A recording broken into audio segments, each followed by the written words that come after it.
আপোনাৰ জম্মু কাশ্মীৰৰ চিৰোহী নামৰ ঠাইত বৈষ্ণৱদেৱীত যোৱা যিসকল তীৰ্থযাত্ৰী আছিলে তেওঁলোকক পাকিস্তান সমৰ্থিত সন্ত্ৰাসবাদীয়ে তেওঁলোক গুলীয়াই হত্যা কৰিলে। 10জন যি আমাৰ ভক্তগণ আছে তেওঁলোক হত্যা কৰিছে। লগতে সৰু বাচ্চাৰ লগত আছিলে মহিলাসকলে তেওঁলোক হত্যা কৰা হৈছে। লগতে 33জন লোকক গুৰুতৰভাৱে আহত কৰিছে। গতিকে আমি সেইটোক লৈ কিনে আজি প্ৰতিবাদী সাব্যস্ত কৰিছোঁ।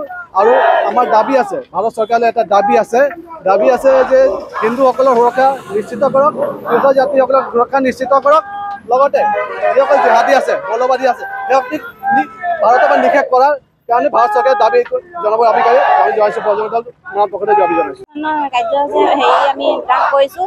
আমাৰ হেৰিয়ত যিটো ঘটনা হ'ল সেইটোক লৈ আমি বহুত দুখিত। কাৰণ কেলৈ আমাৰ হিন্দু মানুহ গৈছিলে বুলি তেওঁলোকে গম পালে। কাৰণ কেলৈ মাতা হেৰিয়ত দৰ্শনত গৈছিলে তেওঁলোকে গম পালে হিন্দু হয়, সেইকাৰণে সেইখিনি ক'লে আন্তঃবাদী হয়। সেইখিনি কাৰণ কেলৈ সেইখিনি নোহোৱাহেঁতেন তেওঁলোকে সেইটো ঘটনা নকৰিলেহেঁতেন। সেইটো কাৰণে এতিয়া আমি হিন্দুখিনি আমি একতা হ'ব লাগে।